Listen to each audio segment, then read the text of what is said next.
This is not like any other cold email course you ever seen before. I won't tell you exactly what subject line to use. I won't give you 10 cold email templates. No. If you want that, there are plenty of cold email courses online. Go look at them. This is going to be a lot different because instead of giving you a fish to eat for a day, I'm actually going to teach you how to fish so you could feed yourself for a lifetime. Now, of course, I'm not going to actually teach you how to fish. I'm going to teach you about cold email. So I'll teach you exactly how to get the best results with cold email. I'll explain and teach you that every single variable in cold email that you could change, essentially giving you the recipe for success. Because if I simply give you the answer, in the long run, you'll lose. So instead of giving you an answer, I'm going to teach you to understand, to get the answer for yourself. This way, you'll always have top tier deliverability. You'll always be one step ahead of different cold email changes. You'll sit above any trends or anything. Now, you might be wondering, how does this kid have any expertise about cold email? Well, I built my own business primarily on cold email, and currently I work with Salesforge, an app that's focusing primarily on cold email, the cold email infrastructure, warm-up, cold email sending, personalization,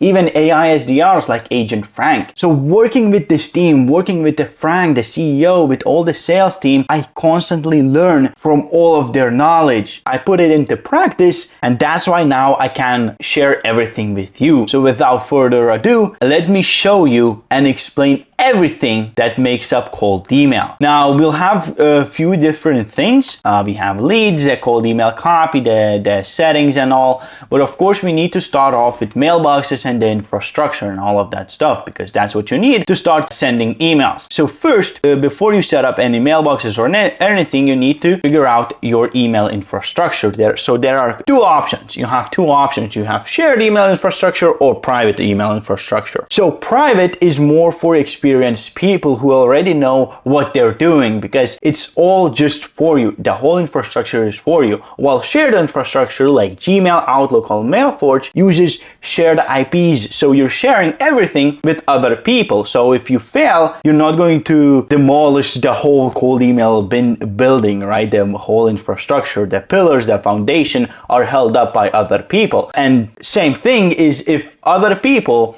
are using that infrastructure to send phishing emails, spam, scams, right? You're going to suffer as well. That's why Gmail, Outlook, and Mailforge have certain rules to not allow those bad actors to use their services, because if they do, they could influence your deliverability. Now, so for the most people, shared infrastructure is going to be the best option. You use shared IPs, right? Like I said, it's easy to maintain because you share the risk with other people. You're not going to demolish everything if you fail once. So for that, there are options like Mailforge, and I'm not being biased. I use it myself. It sets up your domains, mailboxes all automatically, and you have, quite affordable option. So, but if you want to go with private infrastructure, that's also an option. But again, there's a lot more risk, and you have to make sure you're following all the best email sending practices, because if you're not, and if you start sending spammy emails, you destroy your mailbox reputation. If you do that, you'll destroy your domain reputation, and that might destroy your IPs,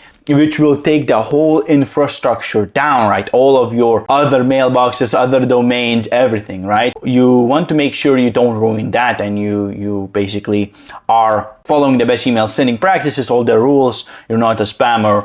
You know what to do. You do warm up, all of that good stuff, right? And for private infrastructure, there's also an option like Mailforge, which is InfraForge. It also does the same thing, just on private infrastructure, and you can get dedicated IPs and all of that good stuff. Now, the next thing, once you get the infrastructure set up, you'll need to get your domains, right? So there are a couple of things I want to explain about domains, because there's a lot, right? So now, a big problem that people do, a big mistake, is they use their primary domain to send out cold emails. You should never do that. So for example, if your website is salesforge.ai, you shouldn't use salesforge.ai to send out cold emails. You should buy secondary domains. And if you're buying secondary domains, you should only buy top level domains. Now, let me tell you why and which domains are top level domains. Thing is, if you're going out there and you want to buy secondary domains and you focus on things like Namecheap, .xyz domains, you're going to not get great durability because the domain reputation is not great, and all of these XYZ domains are used by spammers, by phishing people, phishing emails, right? Scammers. So to avoid being punished before you do anything, you need to focus on top level domains. And top level domains are domains from great providers like GoDaddy, Mailforge, and InfraForge, and domains that have .com extension, .org, or .net. Usually, I suggest you just focus on .com, but these are the best ones. Don't ever cheap out and go buy domains from cheaper alternatives like Namecheap. Don't focus on XYZ domains because again, they're abused by scammers, by people who are sending not good emails, right? Not with good intentions. So if you do that, you'll be looked at as a spammer because you haven't built any reputation. So simply focus on top level domains for your secondary domains. Don't use your primary domain, and that's that, right? Again, you can buy all the domains with Mailforge and InfraForge, simple as that, and it shouldn't be a hard thing for you. Now, another thing is when you buy those domains, you need to set up DNS records. Now, this might look like gibberish to you, but all you need to understand is that these are like safety protocols, right? So you have kind of barriers against people spoofing your emails and using your emails to send out their emails, you know, your mailboxes and stuff. So basically, these are like safety protocols to make sure your domains are safe and they look safe to Gmail, Outlook, and other providers, and basically you're not a bad actor. So domain DNS record setup usually takes a couple of hours if you're doing the first time. Next time it will take less, but if you're using Mailforge and InfraForge, it's going to take you minutes because it's all automatically set up. Now, another thing you have next to DNS records is email forwarding, which is optional thing. If you have 20 mailboxes, you might want to send all replies to one mailbox, which is not needed because you have kind of Prime Box on Salesforge and apps like that where all your replies are in one place. And then another thing you have is custom domain tracking. Now, this is necessary if you're tracking open rates, which is something I don't recommend at all. You should never track open rates because that's just not good. That's going to hurt your deliverability. But if you are tracking open rate, set up custom domain tracking. Don't use the tracking pixel by the email sending platform because everyone on the platform is using that, right? Set up custom domain tracking to increase your deliverability. Now, another thing, once you set this up, what you want to do is maintain your domain health, right? And you do that by monitoring if your domain is in any blacklist or other stuff. Now, there's plenty, hundreds, if not more than that, probably more than that, domain blacklist, right? But not all of them are important. There are a couple of important blacklists. So I suggest you always check up if your reply rate goes down and your results go down or something changes. Check up if you're not in any of the domain blacklists because if you are, your deliverability will suffer because Gmail will see that you're in spam house, you're listed in spam house, you're listed in Barracuda, and that way they're just not going to accept your emails. They will push it to spam because you've been kind of marked by these blacklists that you're not a good person. So now to check that, you can use apps like WarmForge, right? You can use WarmForge to check up your DNS records, everything, if you're in any of the blacklists, your domain health score and stuff. And if you are, what you should do, usually what you can do is apply to get removed from the blacklist, but usually it's cheaper and faster to just buy new domains and set up new mailboxes. So that's the thing. Now, how you get into blacklist, there are a couple of ways. Usually you're sending out emails to spam traps. Those could be mailboxes that are set up to, spam traps, right? They're not real mailboxes, or they are real, but they are built by these blacklists to catch you. So if you're not cleaning your email list, if you're not doing that, if you're blasting emails to everyone, you're bound to reach out to a spam trap and end up in a blacklist. Now, another thing for domain health check is MX Toolbox or WarmForge. Again, I showed WarmForge. It will show all the things that you need to make sure your domain stays at the tippy top, the performance, it's not in any of the blacklist and stuff like that. It will show if you're missing any DNS records, if you're in any of the blacklists, so on and so forth, right? So this is what you need to do once you actually get the domains and start sending emails and all of that good stuff. This is like the maintenance part. Now, before you do that, you of course need to buy and set up domains. And here are a few simple, suggestions for domain names. What you could use is, for example, if you have Mailforge AI is your product, these could be kind of like options for your secondary domains. Of course, they are redirecting to your primary domain. So when someone visits trymailforge.com, they end up on mailforge.ai. But usually these are the best options. And again, they are automatically generated by these apps if you're using them. If not, just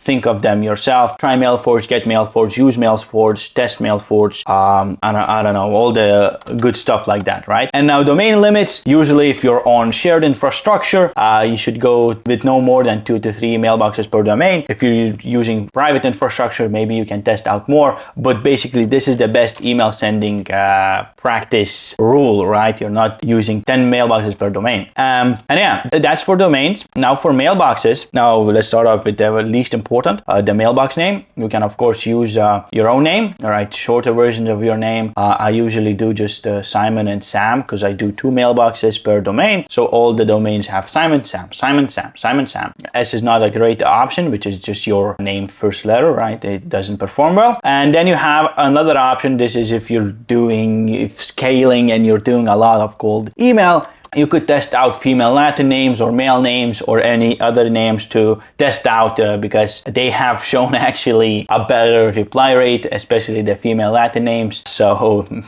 kind of funny, but that works. So you could test it out yourself. Now you have mailbox limits as well, just like domain limits. They have 2 to 3 mailboxes per domain. Mailboxes also have their limits. So you should be always sending 20 warm-ups per mailbox per day, no more than that. Or if you're in private infrastructure, you can try more, but not necessary. With the suggested open rate and reply rate of the platform, again, you can be using Warmforge for that or your preferred tool. This is just an example. I'm not pitching you anything. Don't worry about that. You should also send a maximum of 30 cold emails per mailbox per day, right? So totaling 50 emails sent per mailbox per day, and at least 2 to 3 minutes minimum between each email sent. So if you're using a software like Salesforge, it's of course going to automate all of that. You don't need to click anything. The gaps and pauses between emails sent will be there. But basically what you're doing is sending maximum of 50 emails per day, 20 of those being for warm-up and 30 of them being for cold outreach. Of course, the warm-up is incremental. You need to warm up for 4 weeks. I think I'll go into that in here maybe. That's another thing. You need to warm up your mailboxes for at least 2 weeks before you send any cold emails. Yeah, here's the warm-up. So as I was talking about, so mailbox maintenance, you need to warm up. So again, you need to warm up your mailboxes for at least 14 days before you send any cold emails. You always should keep the warm-up on if you're sending cold emails. If you're not even sending cold emails, just leave it on. At least that I used. Have everything set up for you so you don't need to think. Salesforge has a warm-up in it for free if you buy Salesforge plans, right? If you use it. So it's all there. It slowly increments like from couple of days to 20 a day. And another great feature that you should look if you're using a warm-up tool is the unspam feature, which is if you send out a warm-up email and it ends up in spam, the other people in the pool will unspam that email, will mark it as not spam. So this helps Outlook that your email shouldn't be in spam, right? So look into that if you're using any warm-up tools, right? So Salesforge, Warmforge has it. Now, another thing for the maintenance, if you have any bad mailboxes that are that have poor deliverability, that have, I don't know, bad health, it's the best option to just take them out of the pool of the cold email, your all infrastructure pool, and create new ones. Now, what are bad mailboxes? I'll tell you in a bit in here. I'll tell you the spam rate, everything, what's not good, what you should not do, and the bounce rate and everything like that. So simple as that. Domains, infrastructure, right? Top level domains, shared or private infrastructure, 2 to 3 mailboxes per domain. Simple as that. And email limits. As long as you follow all of that, your email infrastructure, your mailboxes, your domains, your IPs should be flawless, right? Should be all right. You should not sweat at all. Now, going from that to leads. Now, how do you get leads? What leads do you get? How inbound, outbound, whatever it is, right? So So how do you get leads? So first option you have is lead scraping. So this is the probably most affordable option to do, and there are a couple of options to do that. So you have web scraping tools like free ones, Instant Data Scraper. As you can see, I link a couple of videos here, so I'll give you access to this file. You can just look at those tutorials. Essentially, it's super simple. Instant Data Scraper just looks at the website. It scrapes any data you select it to do. It can go through pages, it can scroll unlimited, and scrape all the information you need. You can of course use mini mouse macro as well, which is just automates whatever your mouse and keyboard does. So you could be, I don't know, going to 100 different URLs and picking information you want from them. Now, another option you have is website visitor identification tools like vector.co, which is free. It will identify each website visitor that comes to your website that is from USA, because EU laws don't allow that, right? So whenever someone visits your website, you get the information about them. Simple as that. Now, you also have an option to scrape or find leads on other platforms like social media. Twitter is amazing for that. If you simply search your keywords and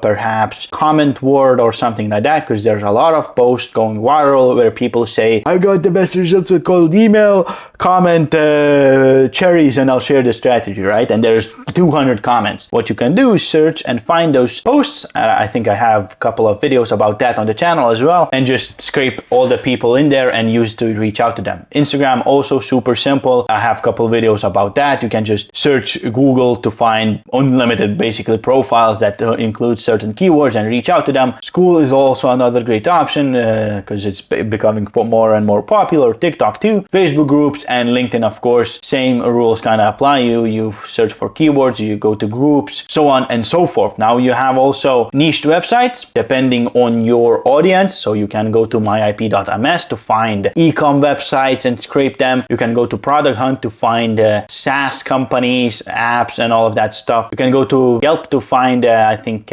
brick and mortar stores, or is it service like restaurants and hairdressers, right? It's that, I'm pretty sure. And here's another video how to find like local clients without these things. So I'll probably go over all of the options that I use myself. And also you have job listing websites like Upwork and Fiverr. These are of course the lead scraping methods that are free, right? All of the tools are free, all of the options are free. So if you're starting from nothing, you want to maybe try out, or you don't have a penny to your name, this is probably the best option. Of course, it includes some manual labor, scraping, cleaning the leads, but this is the best option for those people, right? And that's where I started too. I have videos on that as well, how to use this information and how to find the leads from basically nothing for free. So if you want that, just comment leads and I'll share it with you. But you also have an option to buy leads. So you can buy them from lead databases, right? You can go to Fiverr to buy leads. You can go to Apollo and export leads for pennies on the dollar with Leads Magically, or you can go to Crunchbase, or you can go to LinkedIn Sales Navigator and basically export all the leads that you would like. You also have an option to hire virtual assistants to go ahead and scrape leads for you. If you have the best option, I don't know if you found it yourself and you want to just automate it more, you can hire VAs and this way to get leads for money, or you can pay for lead generation agencies, which is also an option. Just need to pick a good one. Then you also have an option to use lead magnets, basically attract leads to yourself. And those are the things that I mentioned on, like people do on Twitter, where they say, oh, I have the best strategy, comment this, blah, blah, blah. So you can do the same thing. I have a full tutorial video here. If you want to attract leads yourself, you of course will need to have some social media presence. Of course, you don't need to be super popular. You can start and grow your account just from the lead magnets, which is something I did on LinkedIn myself, going from like 50 connections to now more than 500, I'm pretty sure. And there are a couple of ways to create lead magnets. You can just, of course, all of them are surrounded by one principle, that you're giving away value. So you can give away checklists like deliverability checklist, cold email, spam, I don't know, word checklist. You can search,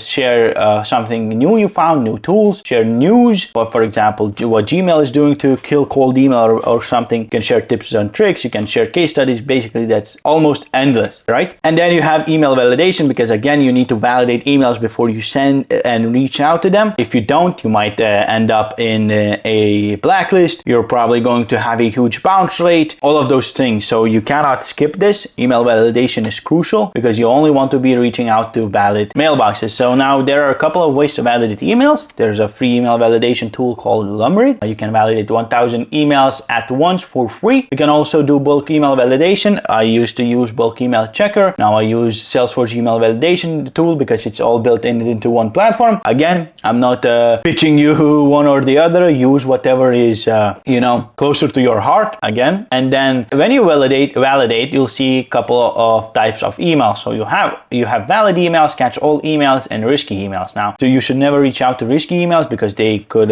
you could have a bounce, right? They could be raw emails which will not respond, or spam traps. Basically, you should never reach out to emails that the software could not validate, or the emails that are risky. Now, catch all emails. Again, it's risky to cold email. You shouldn't do that. You shouldn't rely on that. But if you do, there's a video about that. I have linked it here. I'm pretty sure. Yeah, I have it linked it here. I showcase that no one else contacts. How to find leads that no one else contacts, right? So I share how to basically scrape all the catch all emails and double verify them to find the ones that are actually valid. So you should only be reaching out to valid emails, valid mailboxes that are existing and will respond to you, to not hurt your durability, right? Because if you reach out to other ones, you're going to destroy your mailbox reputation, your domain reputation, your whole infrastructure. What I also listed here is lead validation instead of apart from email validation. So what you want to do is validate your leads themselves, the people you're reaching out to, right? Because if you're reaching out to people who will never buy your services, there's no need to reach out to them, right? You're just going to get marked as spam, or people saying no, no, no, no, no, and then you're going to cry yourself to sleep. So instead, you need to validate your leads as well. This way you'll actually know where to scrape leads, where to find leads, what kind of leads to buy, and what kind of leads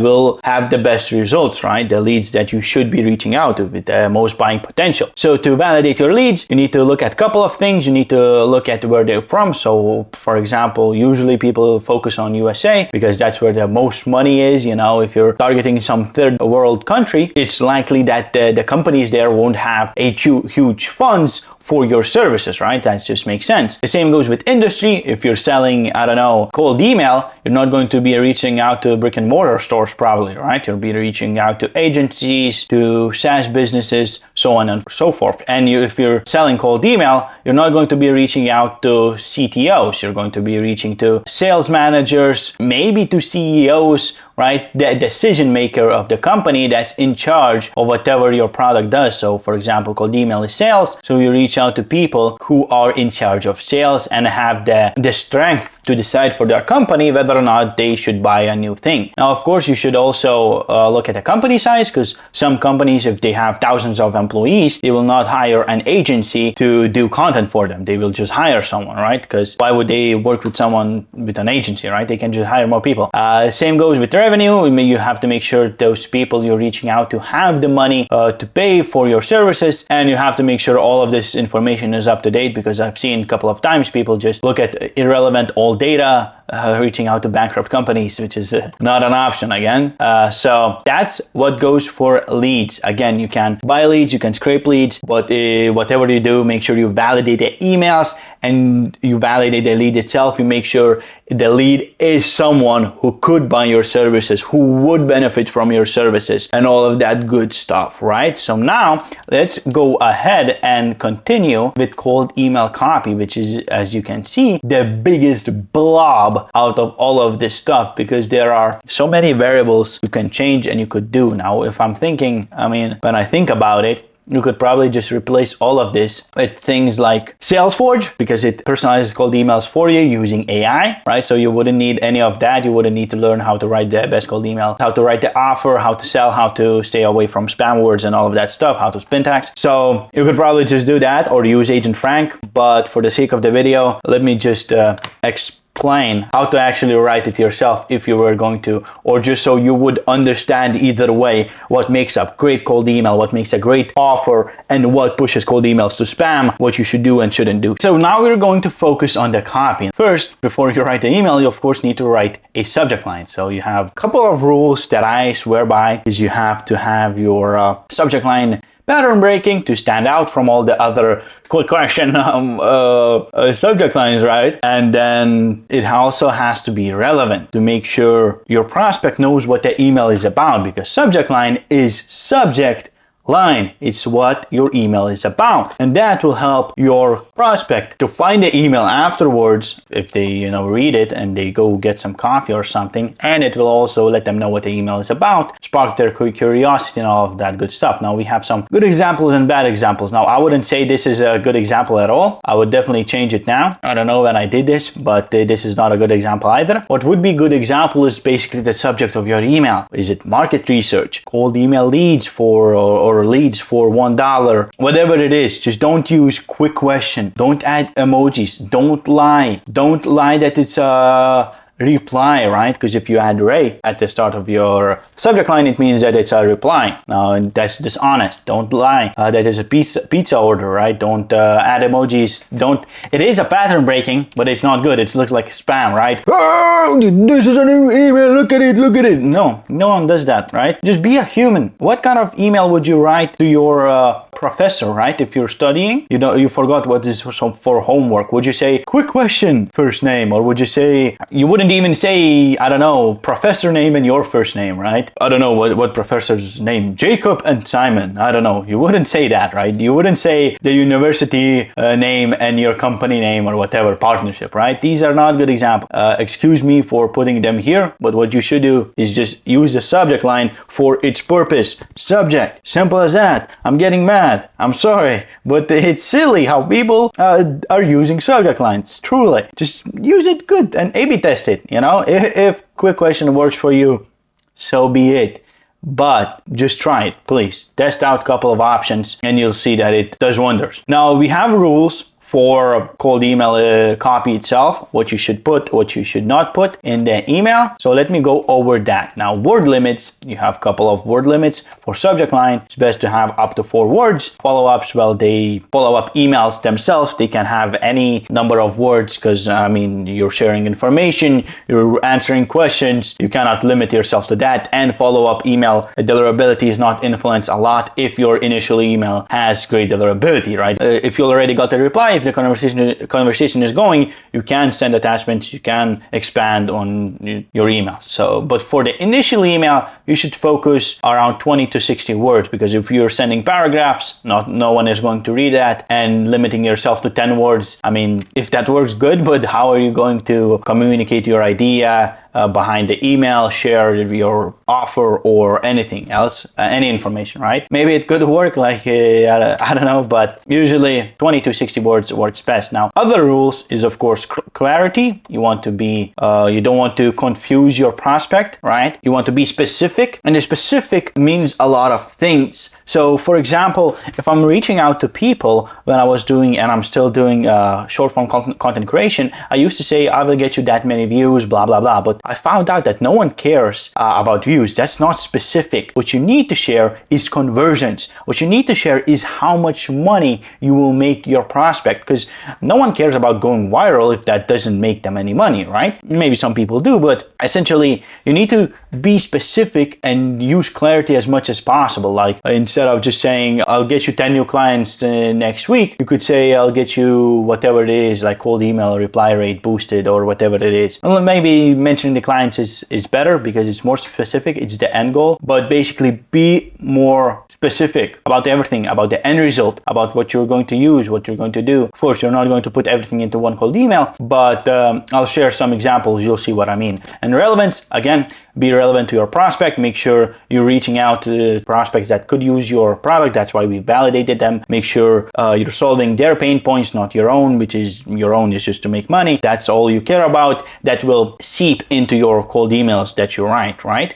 So make sure the email is relevant to your prospect. It's relevant to your product, and simple as that. There's also, I shared some psychology stuff, tricks you could use for cold email. I'll share them there. So go ahead and watch that video. And then another thing is syntax. If you're using templated emails, meaning you don't use AI to write emails completely for you, then you should syntax at least 50% of your emails. I syntax all of it. I syntax phrases, I syntax words to get the best deliverability possible, but you should syntax at least 50%. That's the bare minimum. Now, there are a couple of ways to syntax text. If you don't know what syntax is, it's basically you take one word and you write a few synonyms. So when the email is sending, it will randomly pick one of the words. So for example, instead of saying hello, you say hi, hello, hey, you know, and then whenever you send, it will say hi, first name, hello, first name, hey, first name. So that basically randomizes your emails and increases your deliverability and reduces the risk to going to the spam folder. Now you can manually syntax everything. You can add word synonyms, but at least I don't have that kind of rich vocabulary to syntax everything myself. So that's why you can use AIs to syntax. For example, AI syntax feature where you just click AI syntax and it does it for you in seconds. So use whatever you prefer. Again, I'm not pushing everything to Salesforge to just use Salesforge, but I'm just sharing because it has a tool for that, because it's built again for the best email deliverability,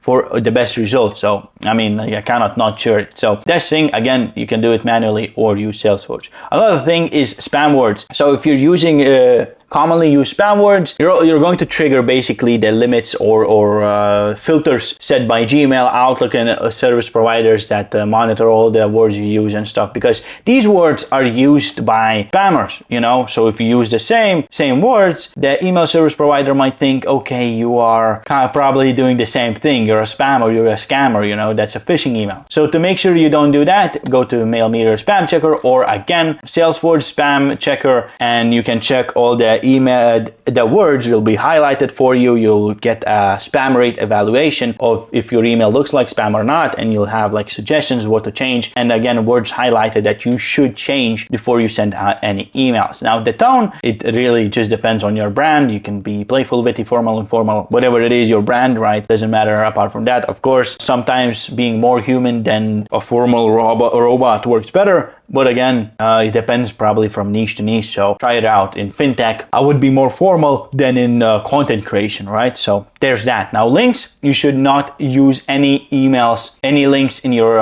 initial email, no tracking links, no links in your signature, no links ever at all, right? They hurt your deliverability. Send the text as plain text only. In follow-ups, they're okay. To book a meeting with you, you know, all of that stuff, so they're okay. GIFs, videos, images are again a no-no in the initial email. They also hurt deliverability. Any attachments do, but in follow-ups, GIFs, videos, any attachments are okay, so you feel free to use them. Now emojis, I say no because usually emojis just look like AI generated text and they don't perform that well. But if you're actually a funny human being and you use them, maybe try it, but I would suggest not to use them or rely on them for whatever it is, right? So now we're going to talk about the email copy itself, like what makes up an email coffee as I'm taking the drink, email copy, right? And how to write a good performing cold email copy. So we're starting off with an icebreaker. This is basically the first line that your prospect sees that makes your email stand out, that makes your prospect curious about what's next, that even makes the prospect open the email if you're using the icebreaker text as a first line, because then it becomes the preview text, right?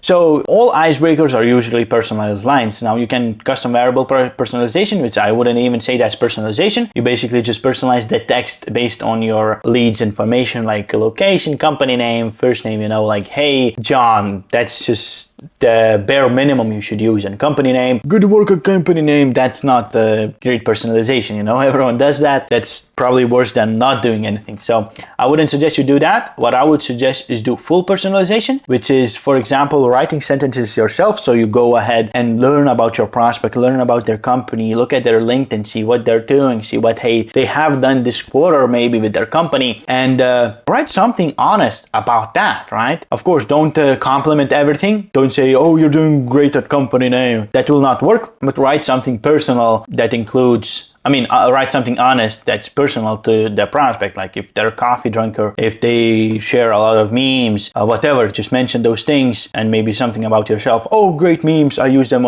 as well in cold email outreach, or I don't know, what coffee you like, blah, blah, blah, or that stuff. Or, which is the better option if you're doing at scale, because this is a lot of manual labor, is AI personalization. So again, we're coming back to the Salesforge feature, because you don't want to use ChatGPT to personalize cold emails. That's not going to work great. ChatGPT is not great at that. What you want to use is something that combines your information about your product, the pain points you're solving and all of that, and uses information about your prospect from their website, from their LinkedIn profile, and combines it all to write a fully personalized cold email. So that's what Salesforge does. It can scrape LinkedIn data or website data or both, and then use it to write icebreakers or full cold email, right? So that's what I would suggest, because that's gonna perform way better than just using other poopy AI, like ChatGPT, or writing yourself. Because maybe you could write yourself better, maybe, I don't know, but it's going to take you hours and days. So in the long run, it's not suitable. So use AI personalization, I suggest, to create icebreakers, and you could do that for the whole email. But now, after the icebreaker comes the offer, where you actually present what you're selling. You kind of support it with risk reversal, with proof, and all of that stuff. So now, first, what makes up a good offer is a claim. You need to, of course, have a claim sharing whatever you're selling, whatever you're doing, blah, blah, blah. And again, you have to be super specific. Again, you have to be super specific. You have to be relevant to your prospect, to your product. You need to share unique selling points, because that's what differentiates you from other people, hundreds of other people that reach out to your prospect. You need to hit their pain points and desires, right? And how you do that is by following this structure. So first, share the results. So for example, instead of, again, saying I'll get you 1 million views, you share end result, which is $10,000 per month in the revenue or whatever, right? So, and I'll give you an example of what it could sound like when you put everything for the structure. But basically, that's the result, and you need all of these things to make up a good claim, right? So the result, again, whatever is the end result, sometimes it's better to share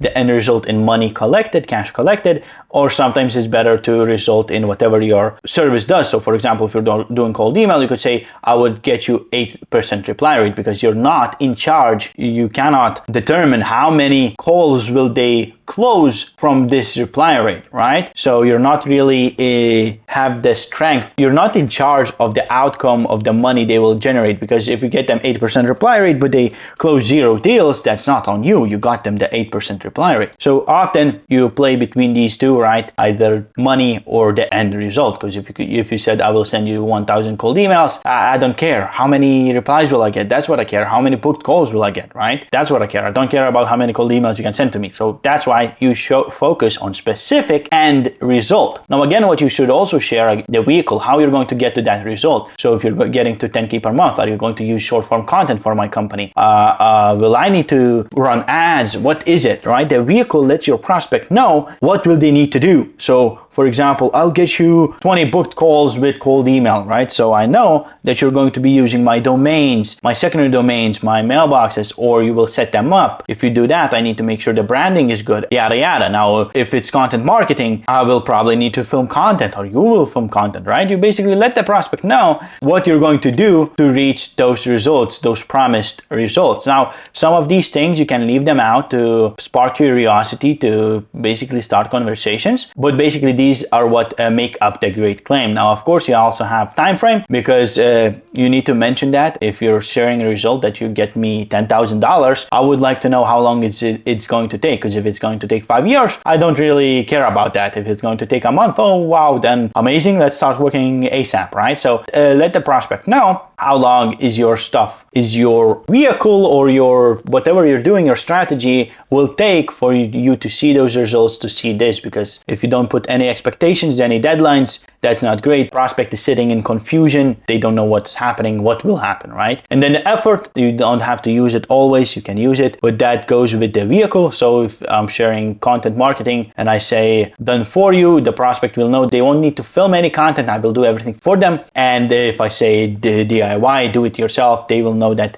I will probably write the content and they just film it, or I just give them the strategy, or I teach them, right? Or here, done with you, I guide them through it. So it's like this is kind of like a course, this is mentorship, and this is fully take over, right? So these are the things that make up the claim itself. Now, the claim is just the first part of the offer. Now, again, you don't need to use all of these things, but you can and you should. So for example, you could say, I'll get you to 10K per month by sending cold emails for you, or by doing cold outreach for you. So this way they know that I will do everything in a month and I'll get them to 10K per month with cold email, so basically letting them know exactly everything in one short sentence. Or if I was selling short form content, I could say I'll get you 20,000 website visitors in a month with TikTok or short form content, right?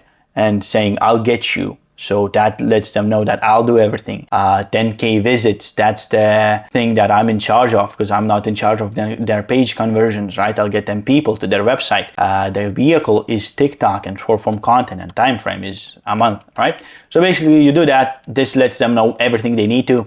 Again, you can share, keep these things away for curiosity, but that's what makes up a claim. Now you have evidence as well to support that claim, and there are a couple of ways to do that. Now, again, the rules are always the same. You need to be specific and relevant. You can share quotes from clients to be even more specific, and share statistics. Now you have a couple of ways to support your claim. So you can share your past results, of course, what you got for your other clients. For example, if you did cold email, you can say, oh, I got this many, leads or booked sales calls and blah, blah, blah. And again, you need to be specific, name drop your client, which is better, and basically share what happened. Or you can, if you don't have past results, you can share social case studies. So for example, Alex Hormozi using cold email, he did that, and you can replicate his results. Or your competitor is going viral on TikTok, they got this many views, blah, blah, blah. That stuff, that is for if you don't have any case studies yourself. But basically, case study is just you sharing what has happened for you in the past successfully. So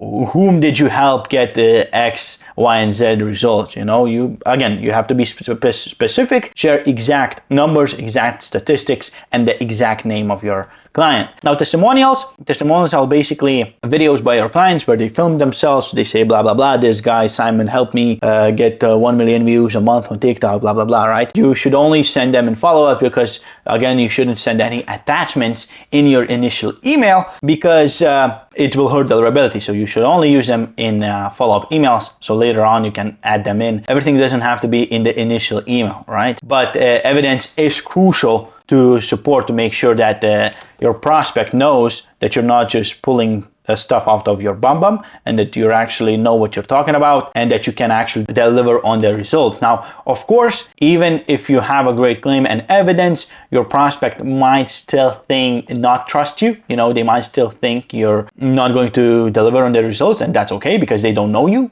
Their first idea of you is that you want their money, that you're a scammer, right? They don't know you, and that's okay because that's how we view everyone on the internet. You shouldn't trust anyone on the internet, right? The strangers. So your prospect thinks about you that you're just another guy, another scammer, another guru, right? So to make sure they don't think that anymore, you need to add a guarantee. So guarantee basically is another safety precaution after the evidence. Yes, the prospect knows that you can deliver the results, but what happens if you don't? So you need to add a guarantee to make this offer a no-brainer. So you can add a full refund guarantee. You can work for free. For example, if I don't get you 20 booked calls this month, I will work for free till I get you those 20 booked calls or 30 booked calls. What you can also do is work based on performance. So for example, you're only paid for the calls that you book. So if you book 0 calls, you get $0. That basically takes away any risk from the prospect. Or you can get paid after the results. So you have a deadline or set a goal. For example, 20 calls, you will work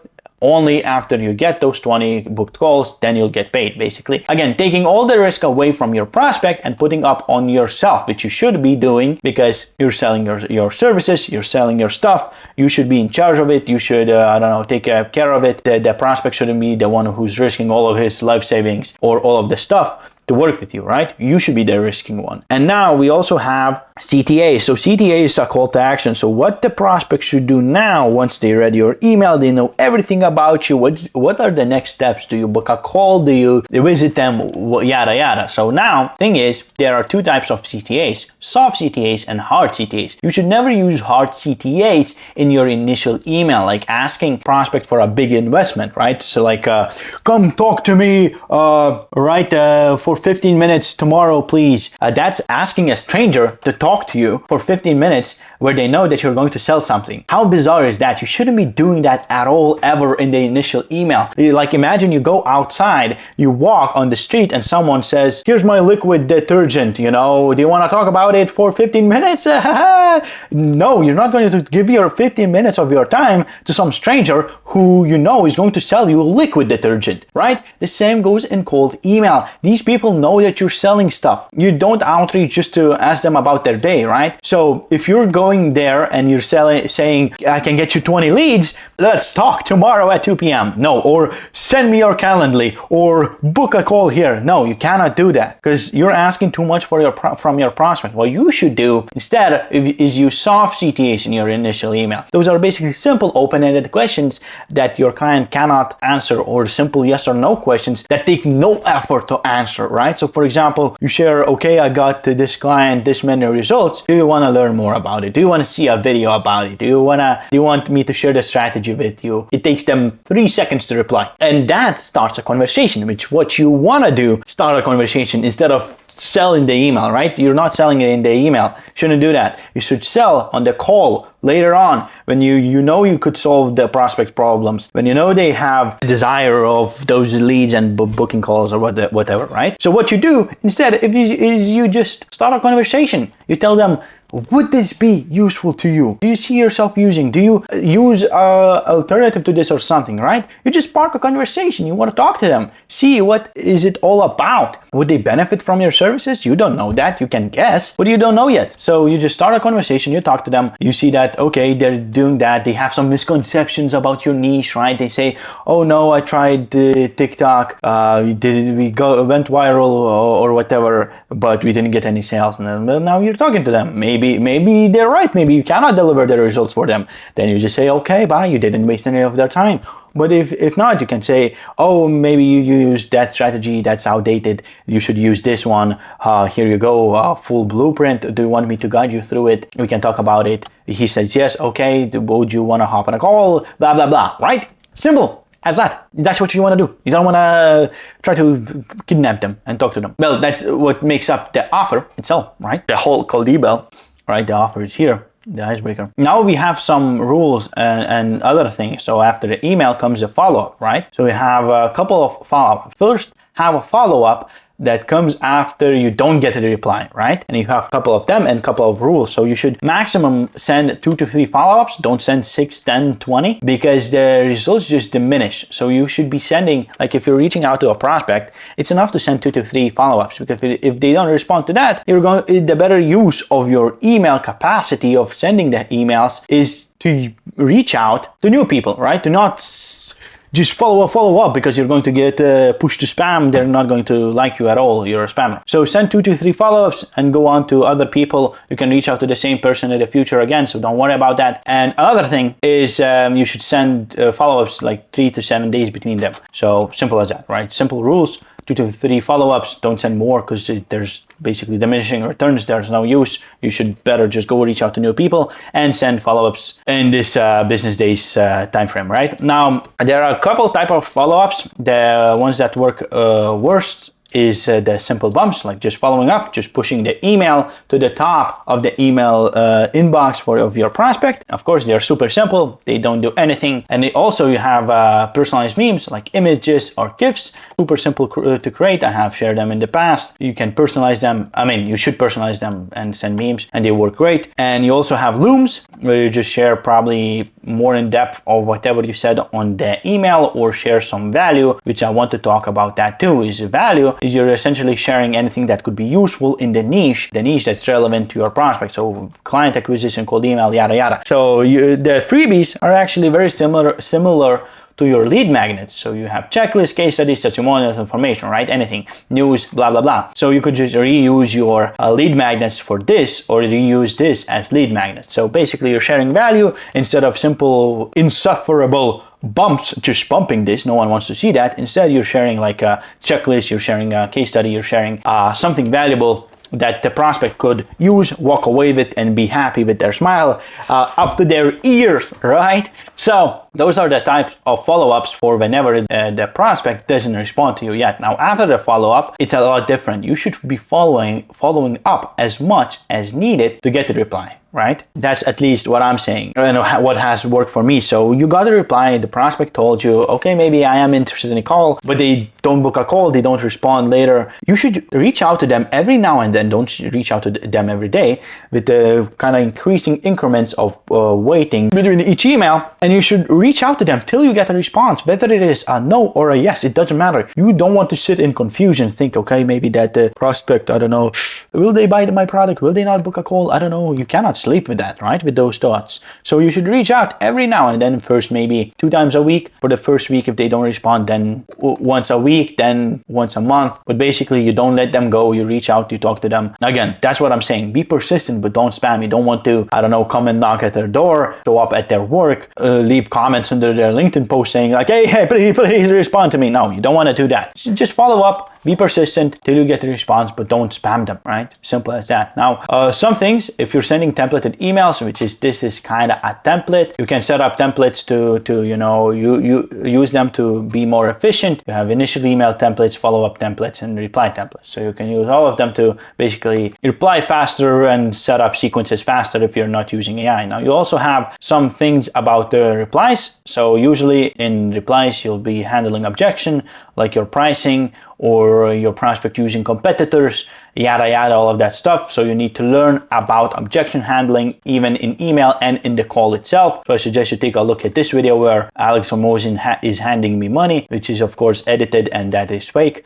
a thumbnail, but I mean, I share some good tips here. And then in replies, you usually share some extra info about your product, about your pricing, about what it does, yada yada, about yourself maybe. So that is for the cold email copy itself. Now we're running to technicalities and metrics. So now let me talk first about metrics that you should follow whenever you start sending out cold emails. You need to monitor everything that's happening. If you're getting great results, well, that's not good, because you don't know what you're doing. You don't know what to improve. You don't know what to do. So what you're going to do is you're going to be scaling some poo-poo infrastructure that doesn't work, and you'll be sending 100,000 of emails for 2 replies, right? That's not great. So first you want to make sure you know what is a good reply rate, what is a good open rate, what is a bad bounce rate, to make sure you always stay on these limits above or below, and you have great results. And if anything changes, you actually can act on it and change it. So there are a couple of things you should track. Now you have open rate, which I told you not to, which I suggest no one to track.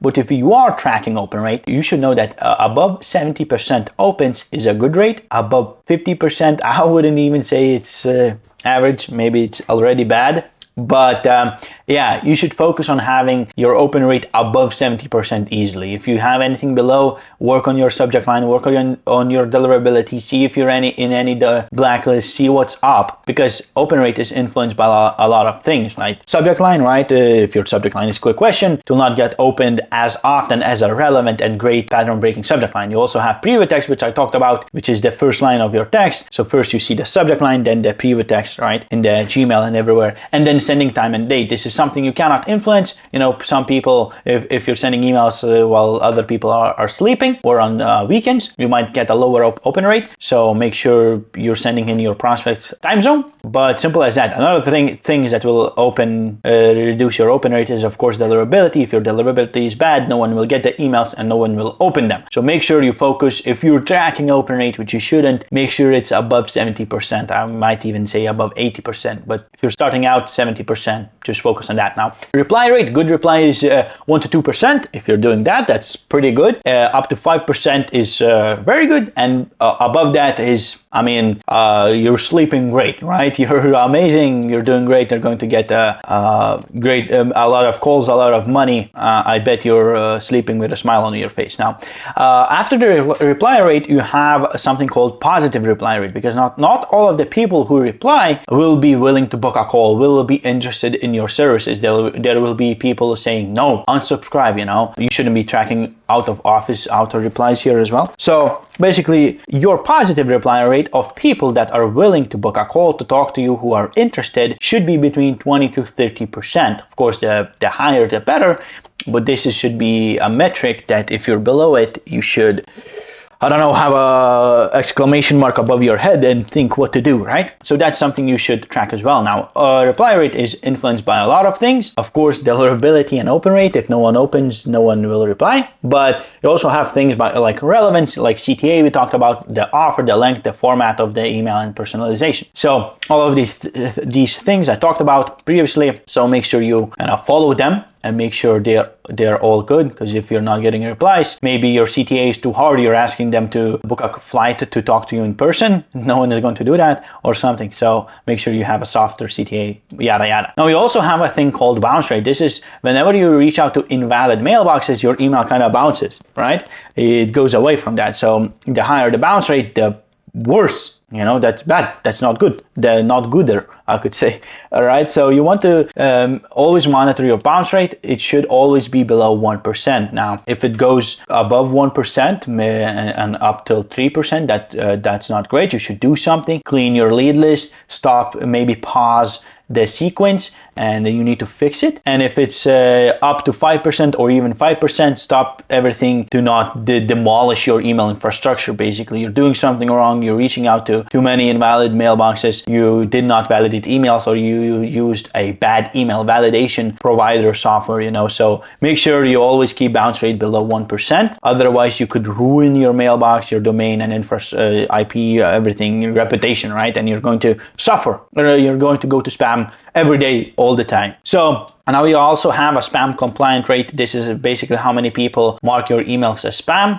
You should have 0.1%, less than that, right? If you have more than that, it's not good. You're doing something bad. You're probably spamming. You're reaching out to irrelevant prospects that have no interest in using your stuff, right? So if you're doing that, if you're sending too many follow-ups, if you're spamming, if you're reaching out too frequently, you'll get marked as spam. And the more you do, the not gooder, right? So there could also be a thing that you lack an unsubscribe option that could raise your spam rate. So if that's the thing, work on it and adjust that as well. Now, lastly, after all of this, we of course have a couple of things here, extra things, and this. Now, before I share technicalities, I want to ask you to subscribe if you found this video useful, because I've been recording for an hour, 14 minutes. I put a lot of work into this, but yeah. Technical things about this now. Let me share some things that you can change and some things you should not change. So, for example, whenever you create a sequence, you'll see some settings you can change in the sequence, right? So, for example, you can send text as plain text only, meaning it strips away any attachments, any HTML formats, whatever it is, and it sends text as plain as possible. This increases the deliverability because you're not sending links, you're not tracking open rate. Basically, you should always do that and make sure this will make sure you have a better open rate and deliverability and reply rate and everything in return, right? But basically, deliverability. Now, open rate tracking, you can, of course, change it, turn it on, turn it off. If you do use custom domain tracking, if you're not using open rate tracking, good.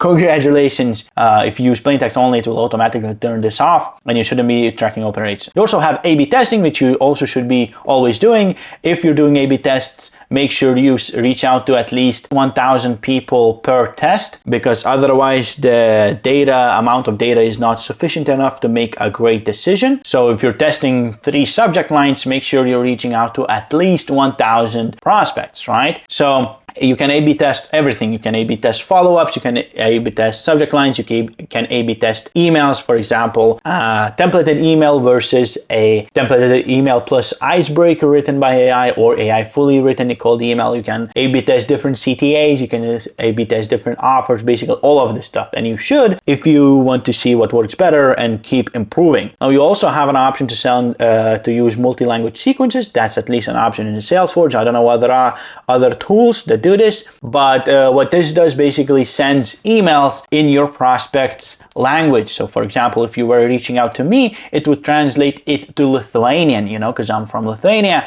You write the email in English, it will automatically translate everything to my language, and this greatly increases the reply rate and everything, because this is my first email that I got in Lithuanian. Wow, so it's always nice to, you know, hear your name, hear your language, everything like that. You also have an option of multi-threading. So for example, if you're reaching out to company and you're reaching out to 3 people in the same company, you know, what this will do is that whenever someone from that company replies, you will stop all outreach to that company, to the other employees, you know, because if you're pitching CEO and CMO the same thing, you don't need both of them to reply, right? So if CEO replies, the follow-ups will stop to the CMO. And you have other options.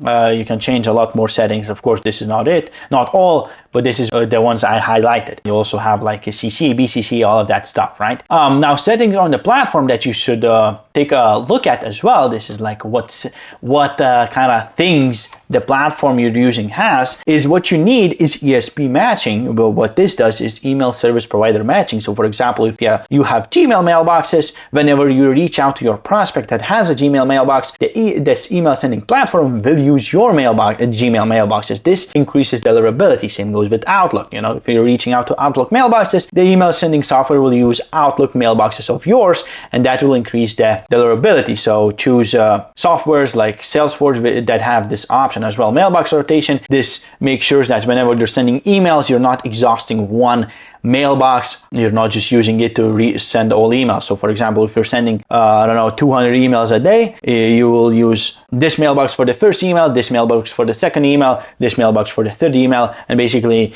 it uses them kind of randomly or rotating them to not put all the stress on one mailbox. It you know, kind of shares all of the stress, all of the emails it's going to send across all of the mailboxes in your infrastructure. Now you have dynamic IPs, which also keeps everything safer. Emails sending software, changes the IP. So if anything happens to one IP, you're not going to be influenced at all, or it changes basically to for a safety reason on the platform itself, and some other things like multi-language sequences, all of that good stuff. So this is what you should look out whenever you're reaching your email sending platform.